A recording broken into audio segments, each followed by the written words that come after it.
Hello साथियों, नमस्कार। मैं गोपाल और मैं अपने यूट्यूब चैनल डेली प्रैक्टिस में एक बार फिर से आप सबों का स्वागत करता हूं। चलिए आज हम लोग पर्यावरण अध्ययन के संबंध में वस्तुनिष्ठ प्रश्नों को देखते हैं, जिसमें आज पर्यावरण अध्ययन का प्रैक्टिस सेट 5वां होगा। पाठ 2 भोजन से संबंधित वस्तुनिष्ठ प्रश्न होंगे, है ना। तो चलिए शुरू करते हैं आज की क्लास। पहले देख लेते हैं यहीं से स्टार्टिंग में कि विटामिन शब्द का प्रयोग सर्वप्रथम किसने किया था।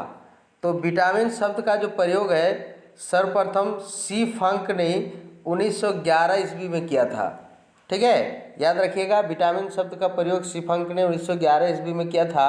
और प्रोटीन शब्द का प्रयोग जो है सबसे पहले किसने किया था, तो बर्जीलियस ने 1938 ईस्वी में किया था।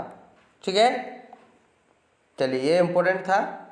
अब यहाँ से हम लोग शुरू करते हैं भोजन के संबंध में, है ना। यानी ये पाठ का नाम है भोजन, और यहाँ से वस्तुनिष्ठ प्रश्न हम लोग स्टार्ट करते हैं। पहला सवाल, शरीर में अरक्तता किसकी कमी के कारण होता है।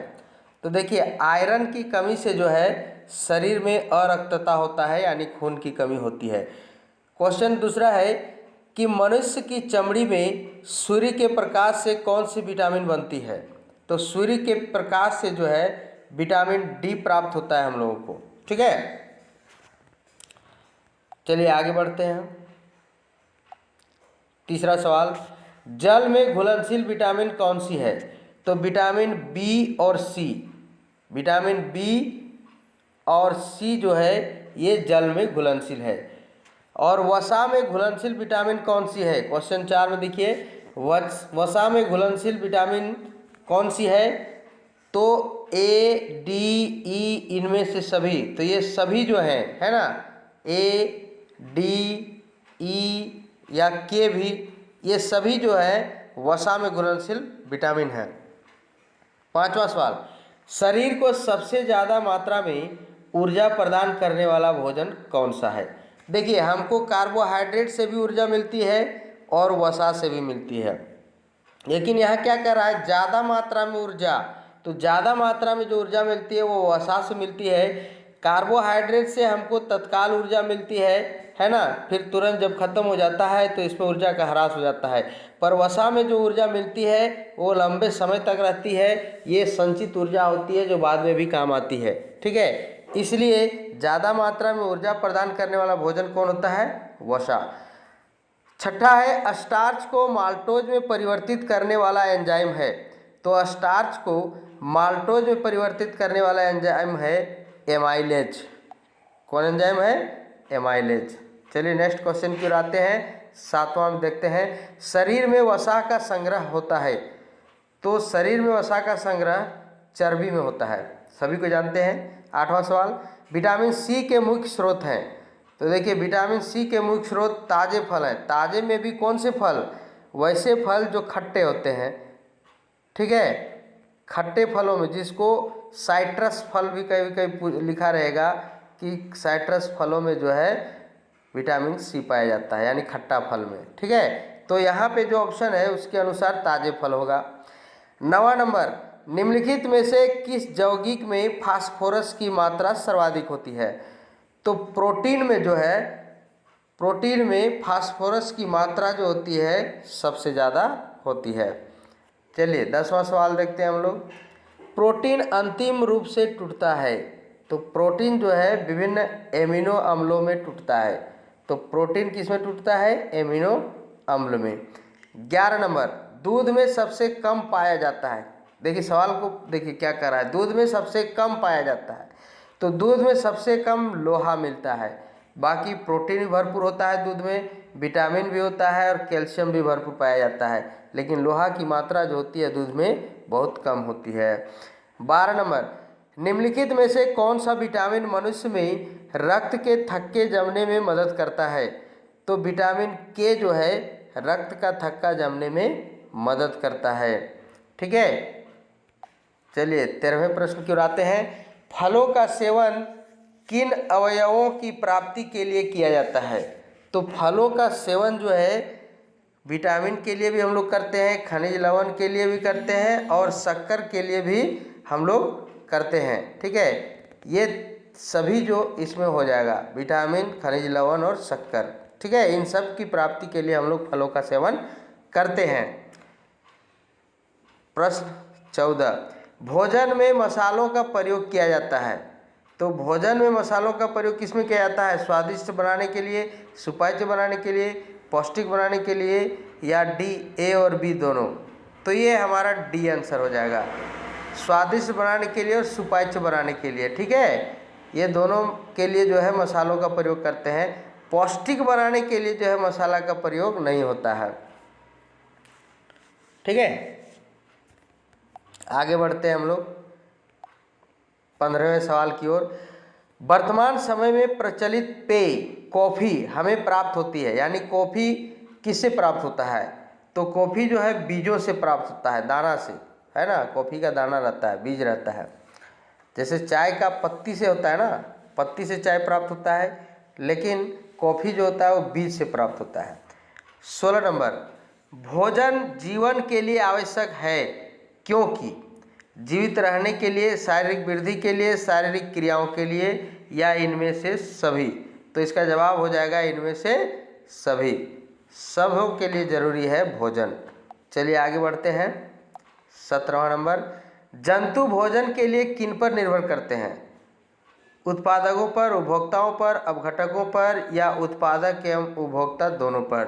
तो इसका जवाब हो जाएगा उत्पादक एवं उपभोक्ता दोनों पर। उत्पादक यानी पेड़ पौधे, ठीक है, और उपभोक्ता पेड़ पौधों के बाद जो भी है जंतु, है ना, मनुष्य सहित, ये सभी जो है उपभोक्ता हो गए। तो जंतु जो है भोजन के लिए दोनों पर निर्भर करते हैं, पेड़ पौधों पर भी और फिर जंतुओं पर भी। इसलिए इसका आंसर यहाँ पे हो जाएगा उत्पादक एवं उपभोक्ता दोनों पर। 18 नंबर, तिलचट्टा को उसके खाद्य पदार्थों के आधार पर किस श्रेणी में रखा जाता है? तो तिलचट्टा को जो है सर्वाहारी में रखा जाता है, यानी वो शाक और मांस दोनों खाता है, इसलिए उसको सर्वाहारी में रखा जाता है। ठीक है, आगे बढ़ते हैं 19वें सवाल की ओर। सेब, संतरा, अनार और केले को खाने के पश्चात संतरे का स्वाद सभी से भिन्न था क्योंकि? इसमें विटामिन ए पाया जाता है, इसमें विटामिन बी पाया जाता है, इसमें कैल्शियम पाया जाता है, इसमें विटामिन सी पाया जाता है। तो इसका सही जवाब हो जाएगा डी नंबर, इसमें विटामिन सी पाया जाता है। संतरा का स्वाद जो है अलग था, क्यों था अलग भाई? क्योंकि इसमें विटामिन सी पाया जाता है। संतरा, हर खट्टे फलों में जो है विटामिन सी पाया जाता है। 20वां सवाल, पारिस्थितिकी तंत्र में उच्चतम पोषण स्तर प्राप्त है।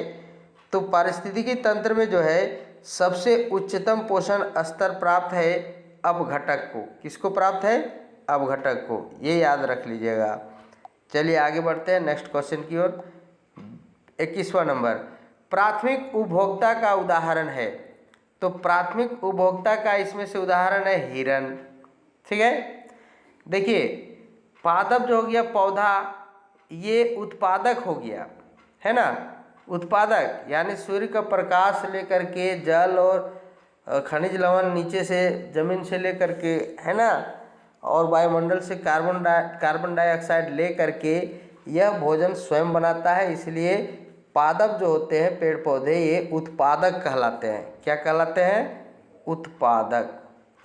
और इन पौधों को जो प्राथमिक रूप से खाने वाला जो होता है वो प्राथमिक उपभोक्ता कहलाता है, प्राथमिक उपभोक्ता।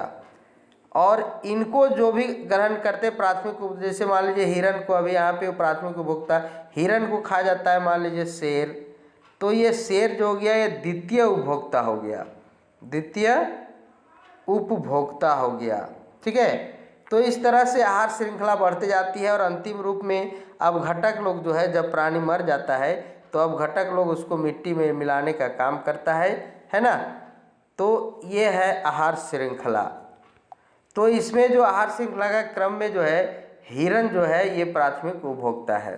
ठीक है, 22वां सवाल, निम्न में कौन सी धातु मानव में विषाक्तता उत्पन्न करती है? तो सीसा जो है ये मानव में विषाक्तता उत्पन्न करती है।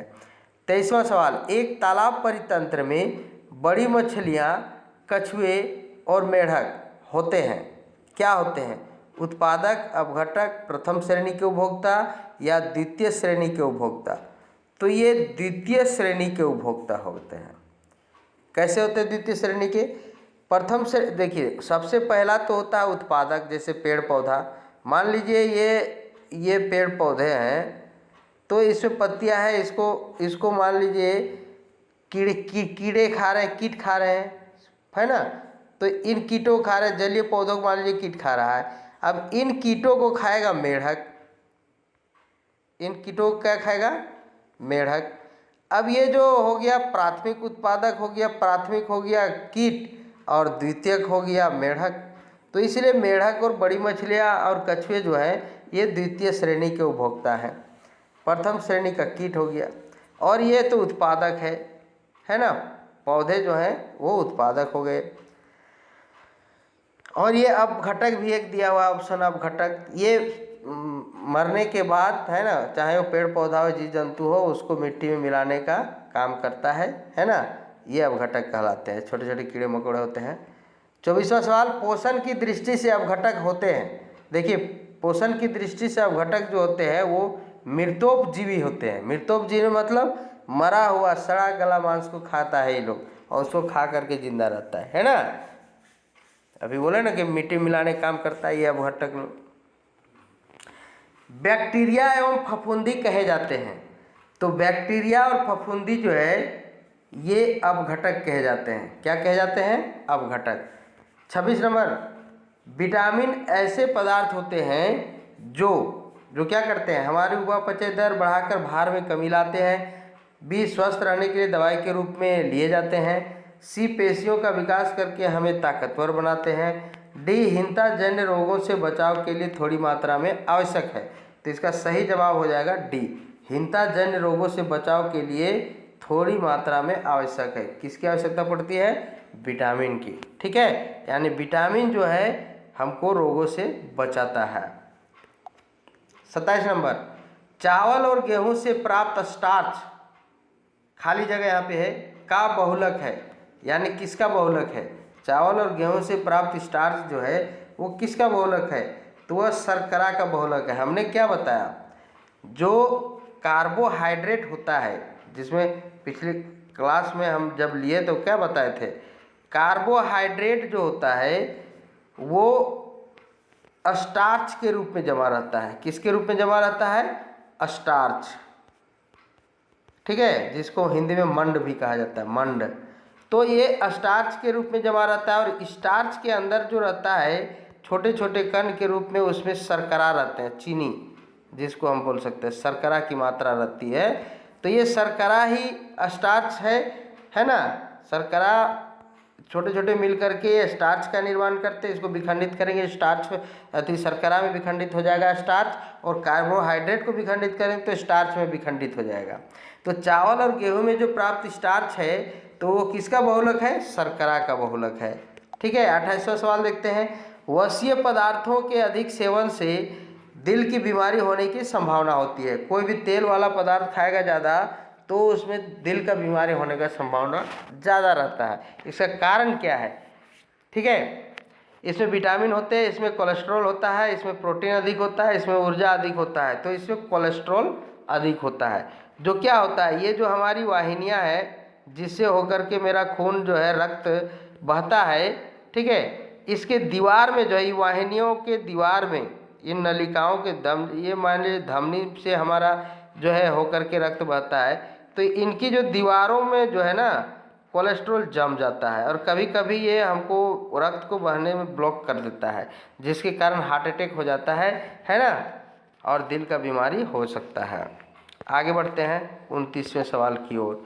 ग्वाइटर रोग किस तत्व की कमी से होती है? तो ग्वाइटर रोग जो है आयोडीन की कमी से होती है। इसमें क्या, इसको घेंघा रोग भी बोलते हैं। इसको क्या कौन सा रोग बोलते हैं? घेंघा रोग, है ना। तो घेंघा रोग यानी गर्दन का नीचे जो है वो फूल जाता है। गर्दन का नीचे देखे होंगे किसी किसी का लड़का हुआ रहता है, तो वो आयोडीन की कमी से रोग होता है, ग्वाइटर रोग या घेंघा रोग। ठीक है, अगले सवाल की ओर आते हैं। 30वां सवाल, दांतों के निर्माण के लिए कैल्शियम के साथ साथ किस तत्व की आवश्यकता होती है? तो कैल्शियम के साथ साथ जो है फास्फोरस की आवश्यकता होती है दांतों के निर्माण के लिए। 31वां सवाल देखते हैं, हाथ से कूटा हुआ धान किस विटामिन का प्रमुख स्रोत है? तो हाथ से कूटा हुआ जो धान है ये विटामिन बी का प्रमुख स्रोत है ना। अभी क्या हो गया है कि मशीन में जो चावल आता है हमारा चावल का दाना, ये दाना ऊपर का छिलका को छील करके, मोटा भी चावल है तो छील करके पतला कर दिया, पतला करके ऊपर में पॉलिश चढ़ा दिया, यानी इसकी विटामिन बी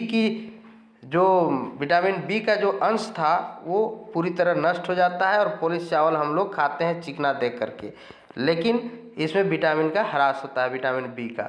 हम लोग को धान कूटा हुआ जो धान होता है हाथ से, है ना, या फिर ढेंकी से, आजकल देहात में जो पहले जो देहात में कूटता था तो उसमें विटामिन बी बना रहता था चावल में, है ना। चलिए आगे देखते हैं। आगे हम लोग देखते हैं फल एवं उनके खाने योग्य भाग।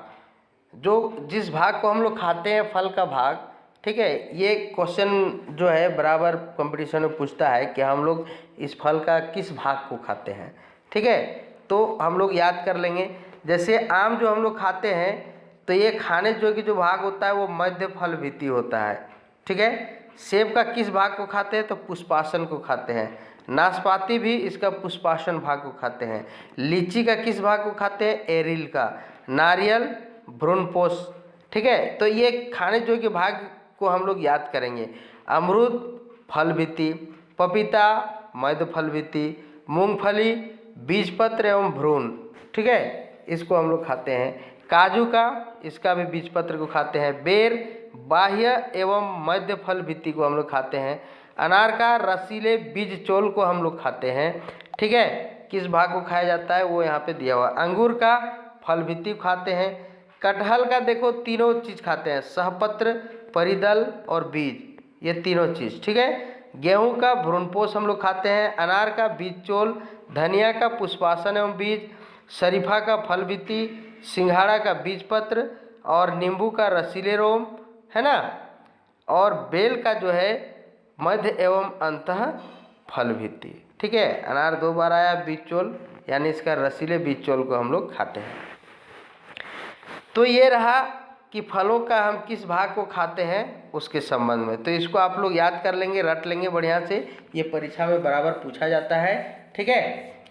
तो आज के लिए बस इतना ही, फिर मिलेंगे नेक्स्ट वीडियो के साथ। लगातार बने रहिए मेरे चैनल पर, और आप लोग ये जो डेली प्रैक्टिस का जो चैनल है इसको सबको